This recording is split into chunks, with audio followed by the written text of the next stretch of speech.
دوستانی عزیز، امروز ما با شما خوراک پرهیزی آلمانی میپزیم. نگاه کنید، این گریبی میباشد، یعنی که زنبروغ. این بروکلی میباشد. این بروکلی یکی از سبزیجات های دوست داشته آلمانی ها میباشد.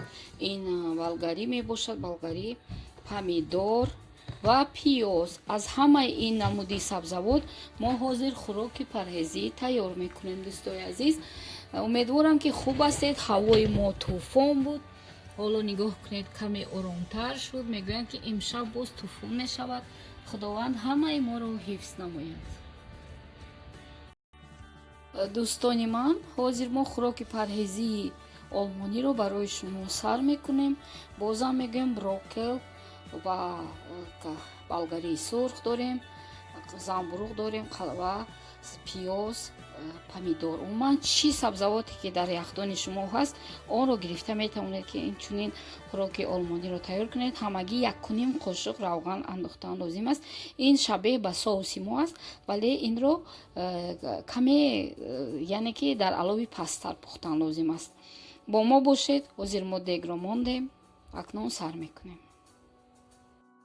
عزیز، طور گفته ما همگی 1.5 قاشق روغن میریزیم. به این 1.5 قاشق تمام. بسیار ممکن نیست، چون که این خوراک پرهیزی می باشد. با ما باشید.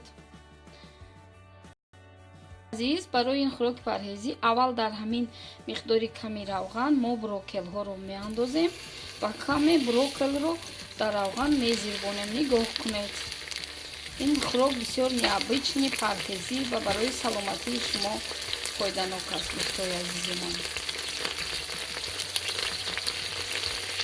نگاه کنید. اکنون دوستان عزیز، اکنون ما زنبروغ رو میاندازیم، یعنی گریبی رو میده کرده موافق با طبع خودتون، ولی آلمانی ها کلان میکنن. منم همیشه کردم. حاضر میاندازیم. دیگه ما کمتر تنگتر است به فکرم. علاوه‌تون پستر باشه. دوستای عزیز، همیشه اول بروکل رو اندازید، بعد اینا رو. بروکلی شبیه به سوینه کپوستا می باشد. این اصلا مکانش امریکا می باشد. اکنون میکوبیم. عزیز، با دیگه کلانتر گرفتم. اکنون که کمی زیر باندیم گریبی رو با بروکلی، ما بلغاری همون رو می اندازیم و باز کمی می زیر بانیم. اکنون که کمی اینا هم زیر بانیده شد، پیاز و پمیدور رو می اندازیم. پیاز و پمیدور رو و میستد 15 دقیقه. ما با این خوراک آلمانی کمی نمک انداختیم، مرچ انداختیم و میتونید زیره هم اندازید. اکنون پست میمونیم، میستد نیم ساعت.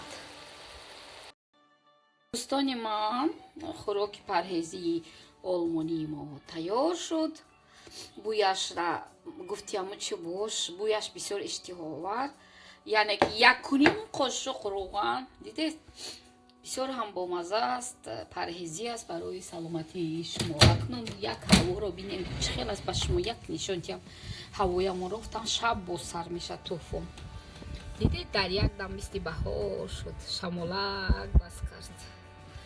چه خیلی گفته من در مهمانی هستم و خوراک پرهیزی پختم. دوستان عزیز، در همین جا با شما خیر خوش میکنم. سوال های خود رو اویدی درس یوتیوب به من نویسید. با ما باشید. خداوند نگهبانتون.